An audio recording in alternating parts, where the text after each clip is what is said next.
And hello there, good evening. Welcome to another episode of Business Focus here on TV3 with me, Michael Obudu. Coming up tonight on the show, the National Petroleum Authority, NPA, introduced the fuel floor price, a minimum price below which oil marketing companies are prohibited from selling to sanitize the market. On today's edition of Business Focus, we examine whether the floor price has outlived its usefulness.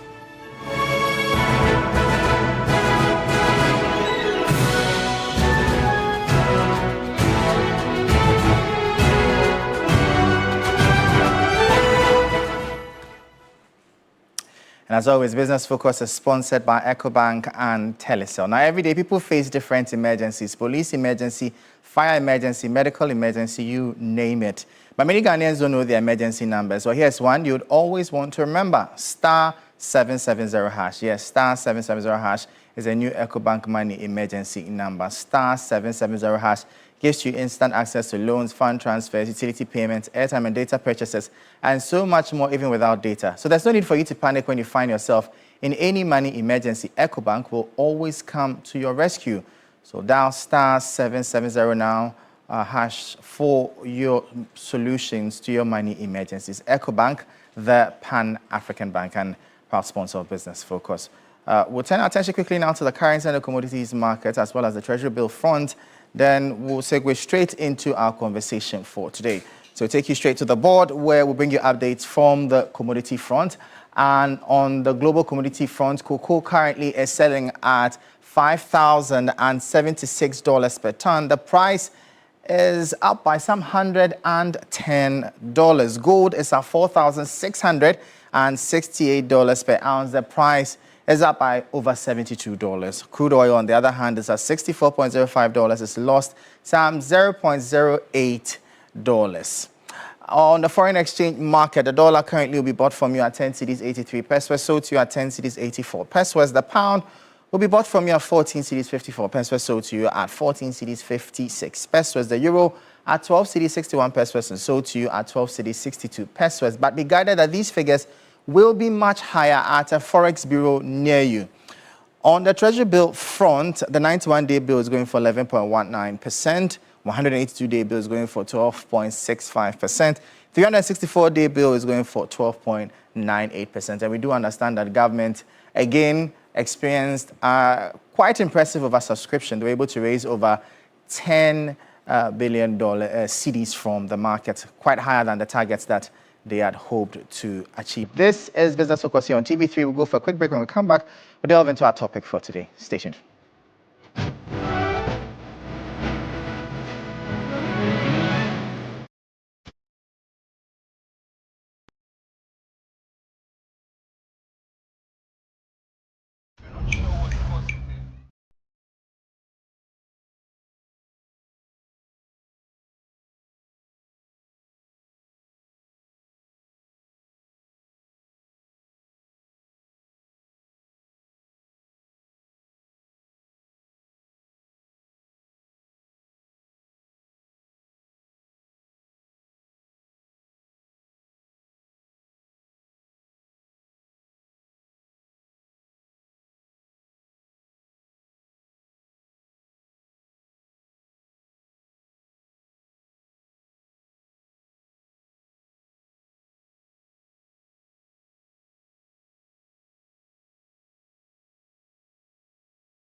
Welcome back. This is Business Focus here on TV3 with me, Michael Obodu. Now, every day people face different emergencies: police emergency, fire emergency, medical emergency, you name it. But many Ghanaians don't know their emergency number. So here's one you'd always want to remember: *770#. Yes, *770# is the new EcoBank money emergency number. *770# gives you instant access to loans, fund transfers, utility payments, airtime and data purchases, and so much more, even without data. So there's no need for you to panic when you find yourself in any money emergency. EcoBank will always come to your rescue.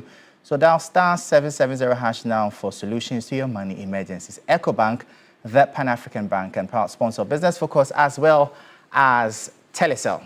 Now to our topic for today. My guests are already connected to us virtually, but then quickly to our topic for today. The NPA introduced the floor price regulation some 2 years ago, and the National Petroleum Authority's floor price policy was introduced to prevent underpricing of petroleum products, protect consumer government revenue, and curb predatory pricing among oil marketing companies. Now, however, the policy has increasingly come under scrutiny, with industry players and consumer advocates arguing that it restricts competition, keeps pump prices artificially high, and weakens the pass-through of global price reductions to consumers. On this edition of the show today, we examine whether the floor price has outlived its usefulness. Does the policy still serve as a regulatory purpose in a deregulated downstream petroleum market, or it is now acting as a price control mechanism that undermines efficiency and consumer welfare? The discussion will interrogate the original intent of the policy, its current economic impact, the implications of scrapping it, and what safeguards would be required if governments were to step back. The program will also explore whether deregulation without a floor price risks market dominance by large OMCs and potential price wars that could destabilize the sector. Joining me for today's discussion are Director of Economic Regulation Planning at the NPA, Abbas Ibrahim Tasonti, Executive Secretary, Chamber of Petroleum Consumers Ghana, COPEC, Duncan Amoah, Policy Lead, Petroleum Conventional Energy, Africa Center for Energy Policy, Kojo Yauche, and Chief Executive Officer of the Chamber of Oil Marketing Companies, Dr. Riversing Opong. Gentlemen, thank you so much for your time. Thank you for joining us on today's show. We'll set the ball rolling with about 5 minutes presentation from Abbas Tasonti of the NPA to really explain to us what's the intent of the floor prices, what are the elements they consider, and if really it's serving the original purpose for which it was introduced. So Abbas, thank you so much for joining us. You have 5 minutes. Please walk us through the numbers. Thank you very much, Michael, and good evening to everyone. So I think you've given the background to this discussion, and as we are all aware, the price floor policy was introduced in April 2024. And this policy was introduced after a consultation with industry stakeholders. And this consultation came up when the price regulation policy was reviewed. The policy was introduced in July 2015. And since its introduction, we had never done any assessment or reviewed the policy. So the industry, a committee was set up, made up of all industry stakeholders. And also we consulted other stakeholders who were on the committee, like the think tanks, to review the policy. One of the major issues that came up during the review of the price regulation policy had to do with the issue concern of price undercutting in the industry. And why was this a concern? This was a concern because this is an industry that, even though it is deregulated, has a structure. When I say we have a structure, the prices of petroleum products are not determined arbitrarily. There is a formula that is used in the determination of petroleum product prices. And this formula takes into consideration certain factors and variables, which at the minimum, every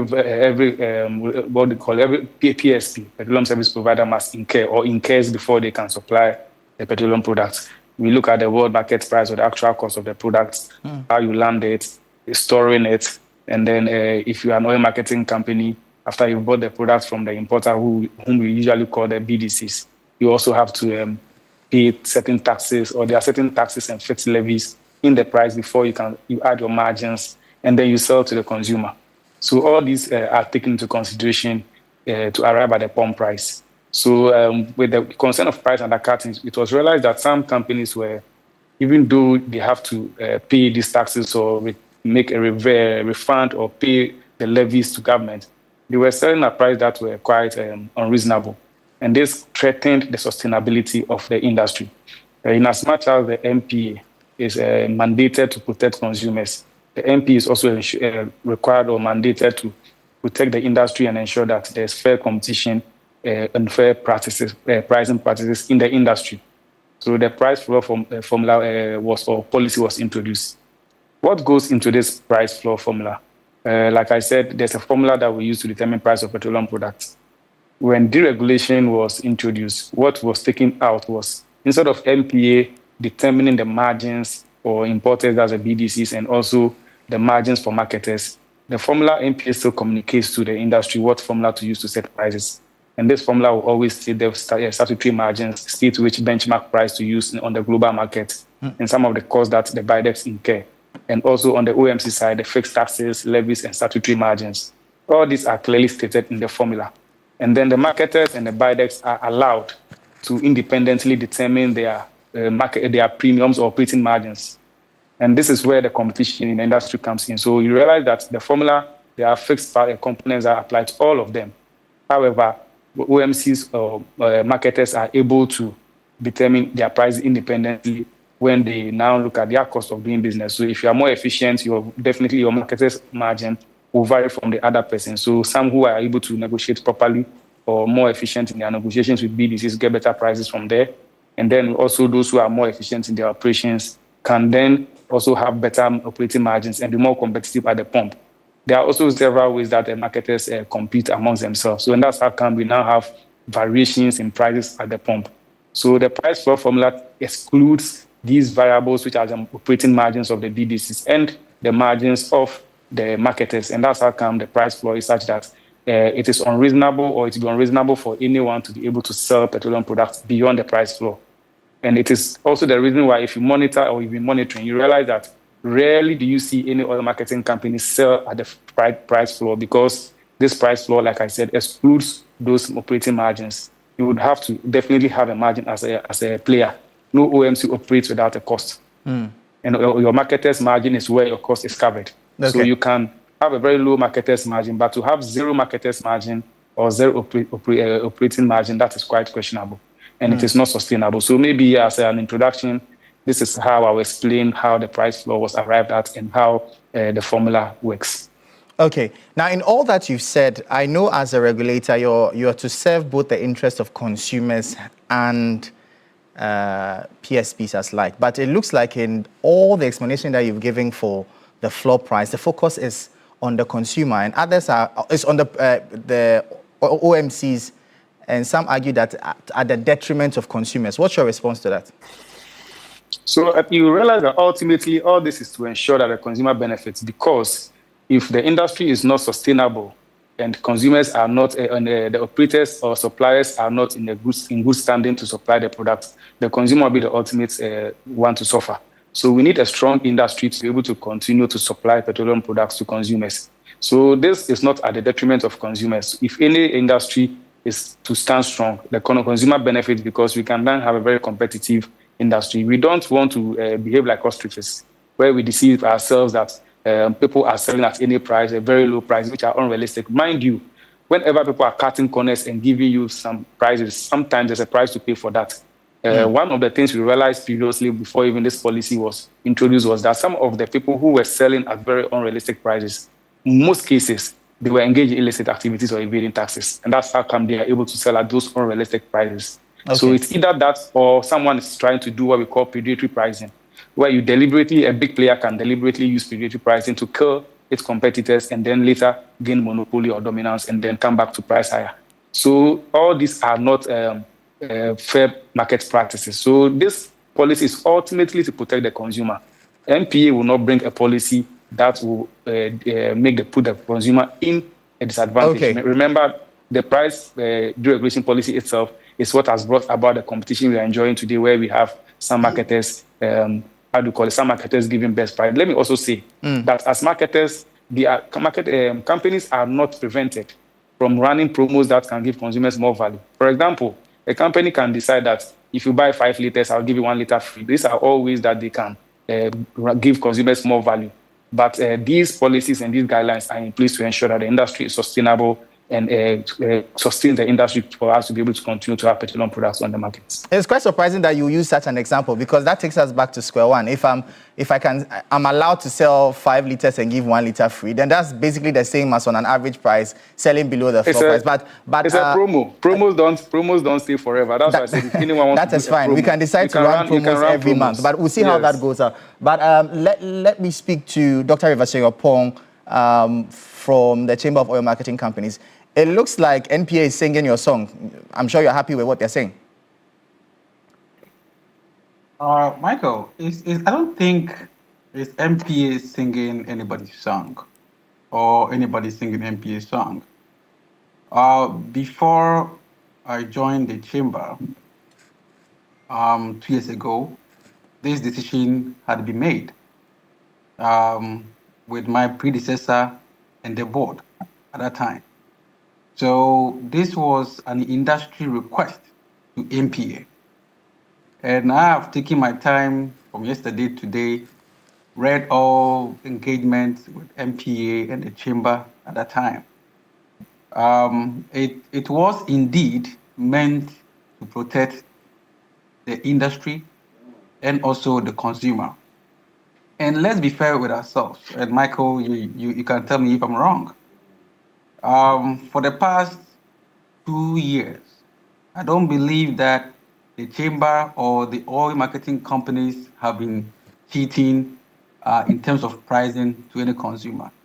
There are times Duncan will say we take time to reduce our prices, but we are fast to increasing our prices. But we've sat on this platform and debated wholeheartedly, even though we are brothers. But when it comes to industry matters, I believe that views might differ.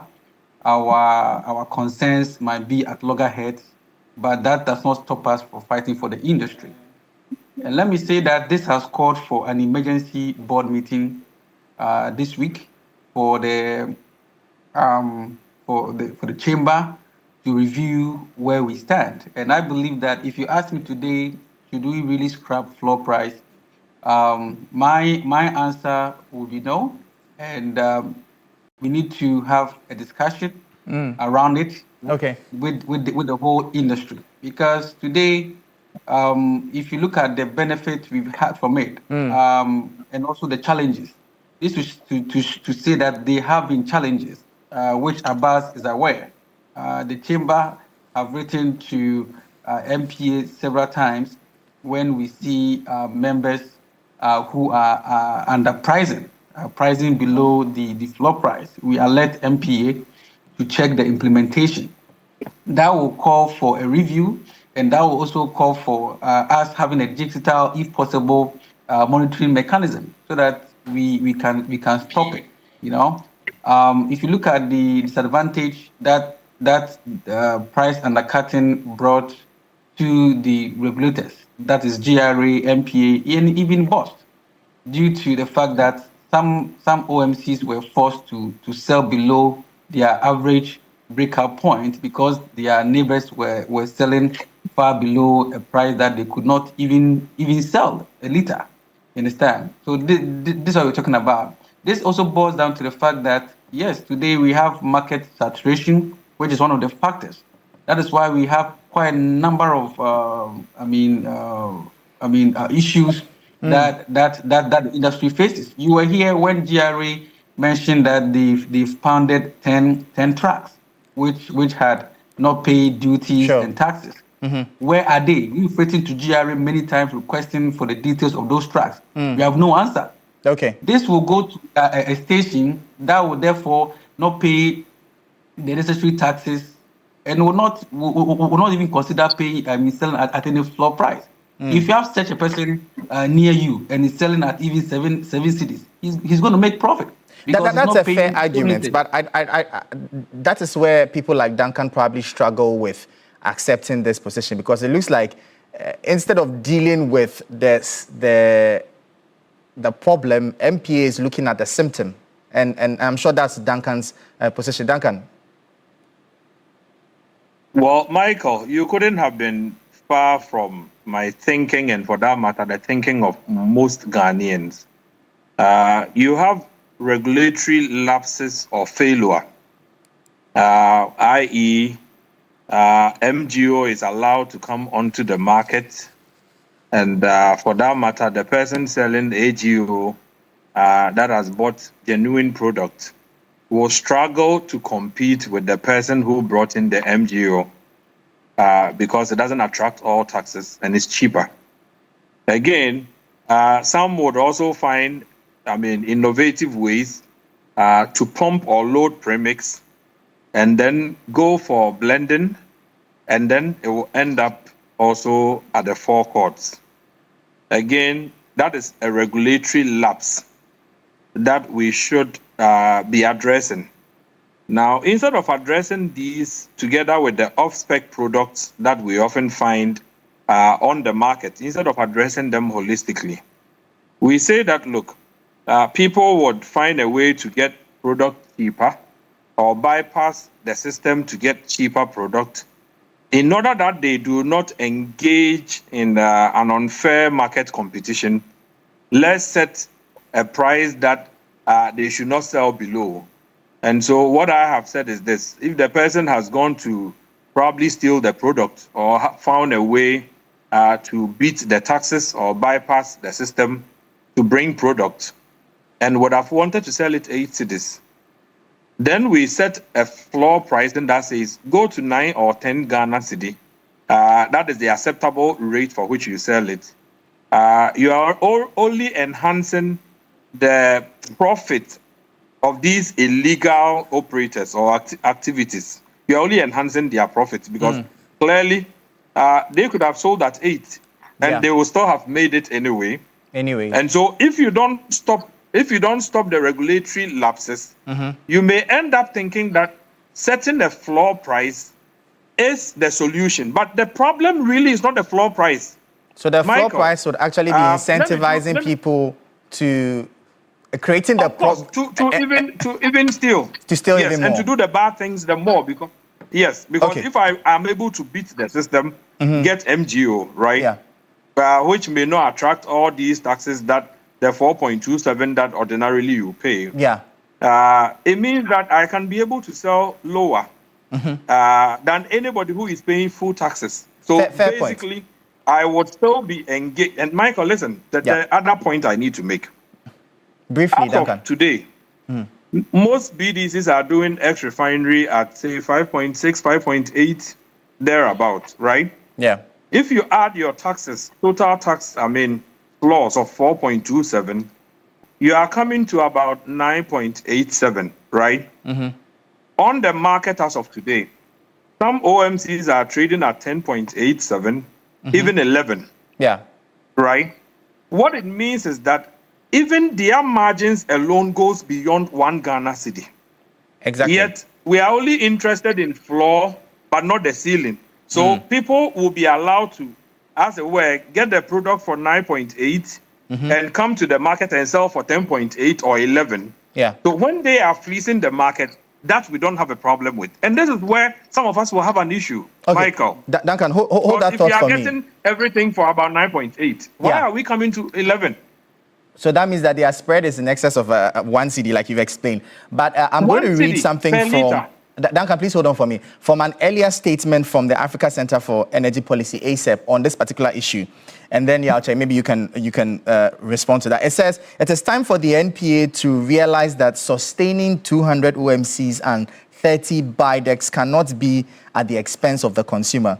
The excessive appetite for regulatory fees to sustain their growing staff is impeding the organization's creativity and efficiency. By this, you're basically saying that the NPA is probably compromised because of their interest. That's why they would want to protect the industry and get all the OMCs to still operate at the expense of consumers. Is that the point? Thank you very much. I think the NPA still has a responsibility to protect the industry. That is their job, industry, and also protect the consumers. But then it raises the question, who are we protecting if we talk about the industry? Because currently, I mean, only 15% of the registered OMCs actually supply 90% of the market, right? So if we say there are OMCs that are struggling to do business and all of that, who are those OMCs that are struggling to do their business? Are they part of the 70 to 80% that are only supplying about 10% of the market, right?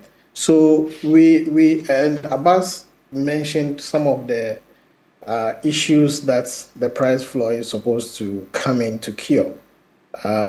We've gone since 2024 till now. Can we get an indication that those reasons for which the price floor was instituted have vanished from the system? And our position is not too far from what Duncan was stating earlier, that if you say there are illicit activities, some people are engaging in illicit activities, predatory pricing, among others, what stops the authority from fishing out those people and applying sanctions to them? There are a varied number of sanction measures that the NPA has access to apply to them, instead of incentivizing, let's say, because we want everybody to operate within the space, even for the people who we do not need within the space to operate. Let's make sure that everybody is making money. This is a free entry and exit market, that if you come in and you see that the business is not as profitable as you thought it was, and you can't find any cost-effective strategies to reduce your costs so that you can continue to compete, you are free to exit, because nobody forced you to enter the market.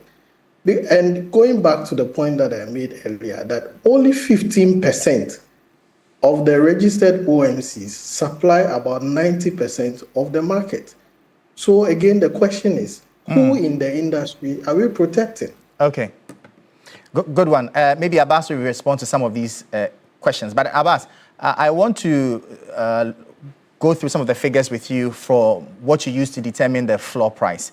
If you can put up the graphics on the screen, and then maybe you can help explain some of these to us. Abbas, please explain to us, your floor price is 9.8. How do you arrive at it? Some of the things that you consider include the average FX rate that, yeah, great. You consider the average forward FX rate for commercial banks. So what happens then in this, your floor price determination, when, for instance, a BDC is able to get the lowest price on the market because you are using average there? Doesn't then that, what's the point? Aren't you cutting out to some extent those who are supposedly benefiting from getting better Forex, and by extension hiking your price a bit more in your floor price determination? If you look at the formula again, you realize that, as I said, there are a number of variables which are out there because these variables are deregulated. So the petroleum industry or the petroleum downstream industry is not like any other industry that doesn't have regulations and guidelines in determining prices. There are a number of industries that follow the same procedure. So it is not new that we will have these formulas and we will have certain costs that apply to all, which the regulator must enforce. The fact that the market is deregulated doesn't mean that these guidelines and regulations are absent. So again, if you look at what you've projected, you realize that to land a product in Ghana, apart from the FOB price, which is the benchmark price, there is a premium that is paid to the International Oil Trading Company, which is absent from this, which is a very significant cost that is always incurred. And then every BDC in this country also has a margin, an operating margin, which they have to add to their business because they are also running a business and they must have a margin. That's also absent in this formula. What you have the exchange rate is one other variable, but even the exchange rate as we know, is deregulated, and therefore we have different BDCs getting different rates from their banks. However, there are reference, and that's why in the formula we have stated the source of the exchange rates that we use in pricing. So it is not the exchange rate that everyone implies. Definitely, some BDCs may get better rates from their banks, but what we use is not far from what the market is quoting because these are market rates. But by stating that you admit that your rate may be higher than what people would get, which would also mean that your floor price could be higher than it should be. Relax. I think you have to wait for me to land. I've already made the exchange rate is not the only variable that is different from that. I've already told you we've excluded the IOTC premium, which is a cost that has to be incurred, but it's deregulated. So we've excluded that from the formula. Okay. We've also excluded the operating margin of the buy deck. The only variable that we have to use definitely is an exchange rate, and therefore we use an exchange rate from the banks. But if you are BDC, you will definitely have an IOTC premium because you incur this cost. You will definitely have an operating margin because it's a cost you incur. So this will definitely be added. So our exchange rate does not mean that the fact that we are using an exchange rate that is from a bank and it's not a specific rate BDC is using does not mean that our price floor is higher than the BDC's price. Now, when you take from there where we've already excluded the operating margin and IOTC premium, which will be added by BDCs anyway, you come to the OMC level and taking this price from the BDC side. Now, the OMCs will now add taxes, levies, and statutory margins. And then their operating margin will definitely be added to the price before they sell to the consumer. We've also excluded that because in a deregulated market, we don't determine that for the marketer. And therefore, we've left that out. Okay. Any BDC that buys from a BDC will have to also add an operating margin. So remember that there are three key variables that are missing here. The cost that is paid to the supplier to bring the product into Ghana is missing. The operating margin of the BDC is also missing. Okay. And then the marketer's margin is also missing. Now, that is low. So that means that at the basic level, this should be the price that if anybody is even selling at, is unreasonable. And if all of them now add this margin, unless you are telling me that a BDC operates without a cost, they don't pay any premium to the supplier to land the product in Ghana, and oil marketing companies also don't incur costs, and therefore all these people are supplying the product for free. And therefore, you can tell me that a price floor is preventing someone from selling below the price. Now, let's be in the context of what Abbas, you know what? Please hold on for me. I have with me here a release from a statement I cited from the Chamber of Oil Marketing Companies. And let me read that to you. Maybe it will help with the point you are making to land at home. Immediate compliance with NPA floor price. It's from the Chamber of Oil Marketing Companies. And it says that the Chamber of Oil Marketing Companies is gravely concerned about ongoing violations of the NPA's floor price, which is already in effect. The directive was introduced to safeguard stability and ensure fair competition within the Ghana's downstream sector. So in essence, this letter from COMAC is stating that some of its members, as of December 4, 2025, were able to sell petroleum products below your floor price. And in essence, if you as a regulator have sanitized the market and there's a release like this, that shows that some OMCs can, doesn't it? First of all, what is your response to this? Do you have to this particular letter from the? Remember that you never have an industry where some people will not fail to comply with some regulations or guidelines, and that's why we are there. So we always monitor the market and we ensure that those who are not complying, the appropriate sanctions are applied. So, and also remember that this practice was happening before we introduced a price floor to prevent. It doesn't mean that people will not engage in it. So it happens, but the regulator monitors the market. The level of compliance is very, very high. It doesn't mean that nobody else doesn't do it. So we continuously monitor, and whenever anybody has not complied, then we take action. So the fact that a regulation exists doesn't mean that some people will not misbehave. It will always happen. But so you are saying that you have sanctioned some people for... let me say that COMAC, like I said, mentioned this, brought this up in December. So it's been almost 24 months since we introduced a price floor. In every month, there are two pricing windows. It's not every window that you have this. So there are some times that some people will misbehave and the non-compliance may be high, and therefore actions have been taken. So the fact that COMAC has said that some of its members did not comply does not mean that the relevance of the price floor is not, the relevance of the price floor has ceased. It is still necessary, and what COMAC is calling for with this letter is saying that we should enforce it strictly. All right. You're still watching Business Focus here on TV3. We'll go for a quick break. When we come back, we'll continue our conversation. Stay with us.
Welcome back. This is Business Focus here on TV3 with me, Michael Obodu.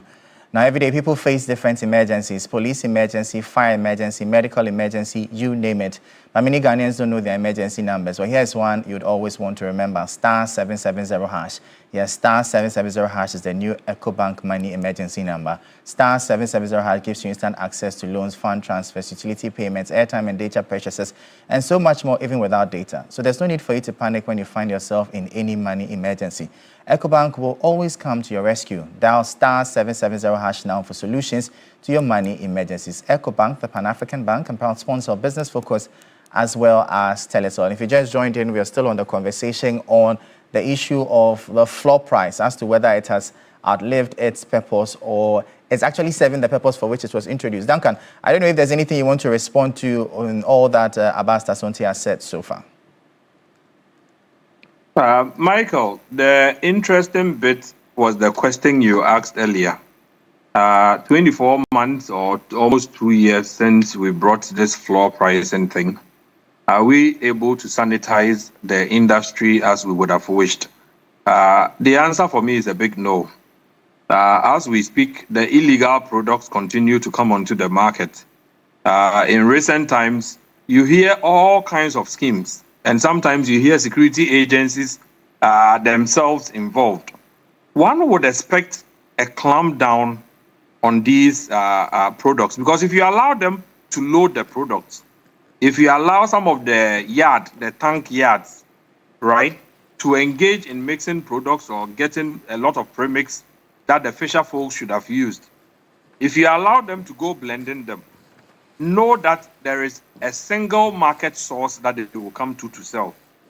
And so don't address the symptom, address the problem itself, for which some of the industry people are saying, look, if you remove the price floor, you lose nothing, because at the end of the day, if somebody comes and says, I am selling product for 6 Ghana cedi, and you have an effective regulatory environment, the regulator will be able to question the source of product. I mean, inventories, receipts, which BDC you bought it from, you should be able to interrogate these things. But where you don't want to do the heavy lifting, you want the easier approach to say, look, I have set a floor, don't sell below that. I have indicated to you here that if you do the floor of 9.87, right, which is XREF for 5.6, taxes 4.27, 9.87, some OMCs as of today are selling at above 11, right? Which means that there's no ceiling for them. They are making over 1 Ghana cedi and some pesos on every single liter of petroleum products that they put on the market. And so that MPA should also be, concerned about, because if you are asking somebody not to go below 9 cedi, 8 or 10 cedi, you should be also interested in somebody who has gone above 11 and sometimes 12. But MPA seem not interested. They are only interested in the fact that a few bad ones will bring bad products to put on the market, and they will be able to sell lower. And so in order to protect the industry, not the consumer, to protect the industry, let's agree on a certain fixed price. Look, okay, it is not surprising when you said the same promos that they would have want to run. It means that the OMCs could have added buy 5, get 1 free. If you add the cost of the 1 to the 5, you could have spread the cost of the 1 on the 5 and still be able to go down. It is not surprising some of their members are able to go below the floor pricing that the MPA is setting. It means that it is not curing the problem. Okay. It is not helping the consumer, and it is not also going to benefit anybody in this country. Poor prices as of today could have gone down if they allowed it. And the big question is, why should the consumer suffer for all of this? But Duncan, I just want a quick one. You've seen the floor price that they've stated. Really, is it possible for an OMC to be able to get access to fuel at a cheaper rate than what the NPA is quoting as part of its floor price cost build-up? Michael, my answer will be a big yes. And you know why? The XREF that we quote, which is prevalent within the BDC space, right? You may have somebody bring in products today that may want to go below that average XREF figures we are dealing with. There are some of the cargoes that they would want to sell quickly and go, right? And so although we have average XREF that the industry would aggregate around, maybe 5.6, 5.8, thereabout, you may have a certain BIDEC or you may have a certain IOT that brings in product and decides that, look, the average 5.6, I can do 5.3, as another of the refineries was doing last week, right?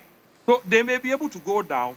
Okay. Mind you again, some of the BDCs, OMCs can buy for cash. So when it comes to buy for cash, there's the likelihood they will negotiate steeper or harder and be able to get cheaper.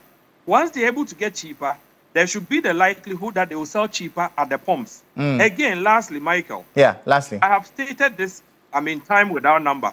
If I bought the product a month ago, right, from a BDC, at the time the XREF was, let's say, 5.2. The CD to the dollar was about 12, right? I wake up today, the CD is trading to the dollar at 11 or 10.4, right? Yeah. I bought $10 million worth of product.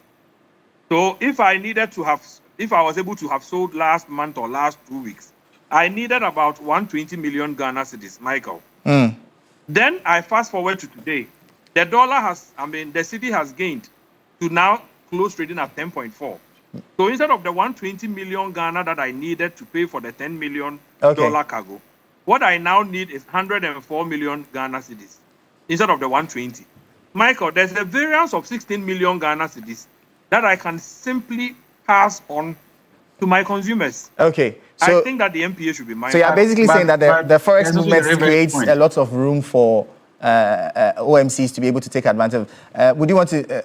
Especially when I have stock or inventory. Exactly. And I need to be able to sell the stock, be able to pay the supplier who is on my neck Yeah. for his money, right? If I sell a lot faster today or cheaper today, I'll be able to get the dollar at 10.4 instead of the 12 that I was previously looking for.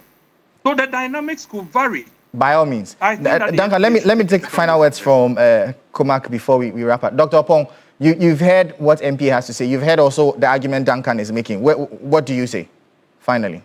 Yeah, I mean, most of the points here are factual. The only thing that is close to the truth is the facts that are out today. And Abbas can confirm that when I joined Komak, and we're having this discussion on the floor price, we actually discussed the ceiling price as well. I mean, it's a topic we can discuss again. And I'm very happy with the areas Abbas also brought, looking at the fact that there are so many variables that are not in the SREF calculation.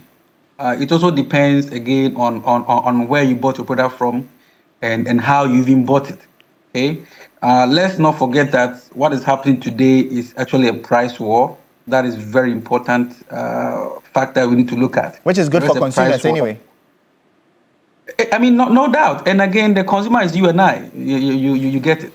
Okay, but finally, Doc, finally. No. Michael, just let me end this so that sure. we're on a fair place. So the idea of we establishing the floor price need to be revisited. We all know that it is a it is a preventive measure. Okay. That was meant to curb an issue. It might be premature to scrap it off today, but we need to go deeper into the issues that brought this solution that we've been able to achieve. All right. Yes or no for me? Can your members be able to sell below the floor price? Yes or no? Realistically? I'll say no. No. Okay. All right. Duncan doesn't agree with you on that. But anyway, gentlemen, thank you so much. No, you see, Michael, not all of them can sell below the floor price. Not all of them, but some can. Fair point. Unfortunately, we're out of time. That'll be all for today's edition of Business Focus here on TV3. A big thank you to all my guests from the Africa Center of Energy Policy, Chamber of Oil Marketing Company, Chamber of Petroleum Consumers Ghana, as well as the National Petroleum Authority. Thank you all, gentlemen, for passing through the show. We'll catch you same time next week. My name is Michael Obudu. Thank you for watching. As always, please stay safe. Business Focus is brought to you by EcoBank, Telecel,